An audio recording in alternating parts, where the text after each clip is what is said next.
You are the creator of your reality. Sometimes we ask, why are you here? What did you come for? And sometimes people come because there's something specific that they want to make happen in their life. I want to live in a different place, or I want to be in a happy relationship, or I would like more money in my life so that I can have more freedom, or I would like more rewarding work, or I would like to have more freedom in my day. There are very specific things or needs that you come wanting, and we're encouraging all of that. But at the basis of every single thing you want, whether it's a relationship or a material object or a pile of money, everything that you want, what you really want is the feeling of joy, the feeling of freedom, the feeling of satisfaction, the feeling of alignment with who you have really become. So if life has caused you to want more money, vibrationally speaking, you have abundance that you are depriving yourself of. If life has caused you to want an improved relationship, vibrationally speaking, you are pinching yourself off from the relationship improvement that you want. And the reason that you're doing it is not because you're a masochist, and it's not because you're not wise, and it's not because you're not capable. It's because you've been lured by what is into a vibrational pattern that won't let you change. So we want to talk to you about vibration and momentum, and about where you stand, and about how through life you have sent all of these vibrational rockets forward, which have become the vibrational version of who you are. And the vibrational version of who you are, it's such a real thing. We called it vibrational reality for a while. We gave it a name, The Vortex, wrote 2 books about it, because we want you to feel the bigness and the realness and the wholeness of it. But most of all today, we want you to feel the resistance freeness of it. We want you to feel the sweetness of it, the niceness of it, the love of it, the bigness of it, and most of all, the power of it, because there's no resistance in it. There's resistance when you try to get to it, but when you just know that it exists and don't try to justify going to it, it will call you to it when you are least expecting it. We want you to give up the struggle of improving yourself and accept the perfection of who you are, which makes us want to talk to you about who you were before you came into this physical body. Pure, positive energy. Why you came. Because you're good and you know it, and you wanted the experience of experiencing contrast for the purpose of giving off rockets of desire, for the purpose of becoming vibrationally more, so that the more that you are could call you forward, so you could feel the freshness of creation. We want you to let go of the bonds, the binding, the clutching, the resistance of what is, just for a little while we're chewing together today. And at least accept the existence of a fresh, non-resistant you, who you get glimpses of all the time. You see it in the animals that are frolicking, or the children who are frolicking.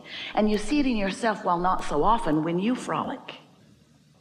You experience it when you just throw your head back and laugh hard at something. You know it when you are in a state of appreciation. But what we are getting at is, usually you get there because of something that you've observed that you can't control very well. We want you to get there because you've decided to make that dominant. Because you've decided to make happy dominant, because you've decided to make the evolved you dominant, because you've decided to make feeling good dominant, because you've decided to make love dominant. The other morning, Esther had been watching television before she went to bed, and when she woke up, the first thought in her mind was, I hate that person. It was a person on television, an easy to hate person. And because she was so new into the day and didn't have much momentum going, we said to her, and she heard us, hate is hate. Hating somebody is hating. There's just no excuse for it. There's no excuse for it. You want to make hate dominant? Then watch television. That's not really fair, because there are lovely things on television. But you're not ready for it yet. You got a lot to make dominant before you ever turn it on again. So we want you to recall with us today that you were source energy before you came into this body, and the larger part of you still is. And while you've been here sifting and sorting and launching rockets, you have evolved as that soul being.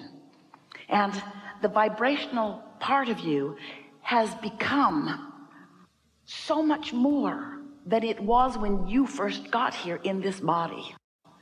And you are not ever going to be happy unless you are up to speed with that becoming. You got to keep up with your own evolution. You cannot let what is hold you back. And what is will hold you back. What is holding you back, because you're observing what is. It's full of vibration. You activate vibration of what is. You practice vibration of what is, and you do not allow yourself to move toward what you really want, because what is dominant in your vibration. Now you want to say, we know you do, we can hear you all over the room, well, isn't it logical that what is would be dominant? I can see it and hear it and smell it and taste it and touch it. Yeah, we get it, because you've made what you're seeing and hearing and smelling and tasting and touching the reality that is most important. But we want you to realize that in this reality, there are life-affirming things and there are life-depleting things. There are things that make you feel love, and there are things that cause you to feel hate. There are things that are uplifting and praiseworthy, and there are things that are not. And you have choices that you are not making because you've got dominant thoughts that are holding you back. We've enjoyed this interaction immensely. So as we are chewing together today, it's our desire that together we make dominant the things that you've chosen through life that are, in the greater scheme of things, dominant. And so we think it's fun for you to evolve in some of those vibrational patterns, to make what you want more dominant than what you've got. And the focus wheel can help you make improvements, but there is something about a daydream. Have you ever found yourself in a daydream? You did it a lot when you were little, where you just let your mind wander and it went to really cool places where you felt really free and uplifted. And sometimes those around you, usually your teacher, wanted to snap you out of your delusional daydream and bring you back to the sucky reality that you had escaped temporarily.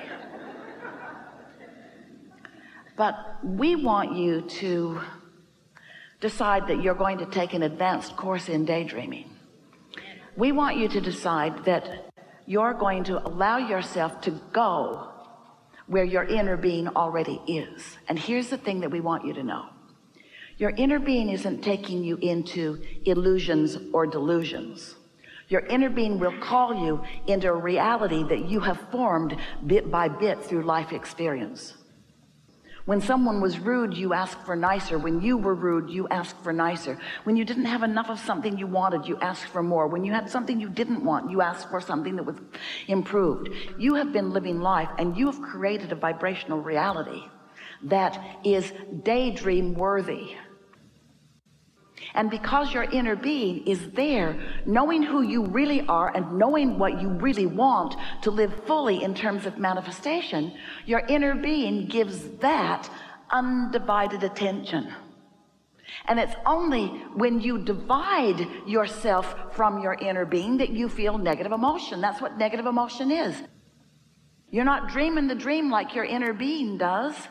You're not seeing the positive aspects. You're not acknowledging the benefit.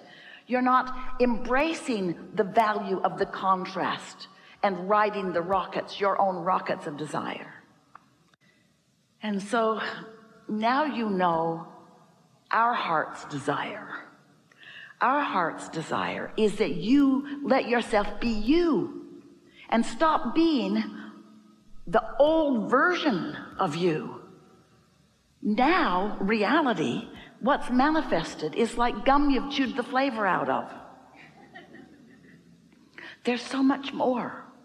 We want eagerness to come over you. We want you to think about the things that you want. When you think of travel, we want you to no longer kill the first thought of it by saying it's expensive, or airlines aren't what they used to be, or there's too much traffic on the highway, or there's too much construction. Because while some of that is true, most of it has no relationship to the thrill of getting out into the world that you still want, you see. When you stumble across the thought of financial freedom just for a moment, and you feel the lift or elation that comes with that sort of fleeting thought, fleeting only because you kill it with logic. Where am I going to get that kind of money? How am I going to ever be in a place where that could come to me? So you practice the thoughts that don't let your dreams live, so your dreams don't be dominant. Your current bank account is. Well, you don't have to do that. If we could convince you that what is vibrationally dominant within you will be, and it will be soon, that if you could find new, better feeling thoughts and make them dominant, which means make what is less dominant because the dream, the daydream, the idea of what you want is more dominant, you would start seeing the power of that kind of leverage.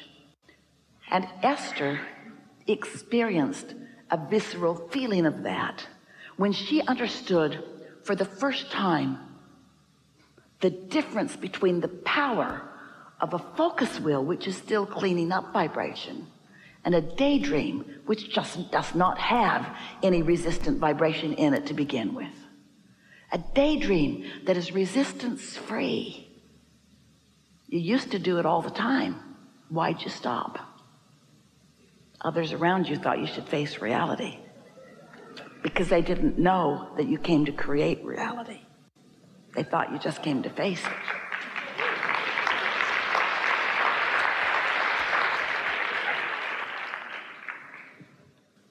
As you make the association between what's going on vibrationally and what's happening, it's never a mystery. Is the secret to being, or the powerful tool to being, a deliberate creator, an effective creator, is to have an association between how you're feeling and what's unfolding.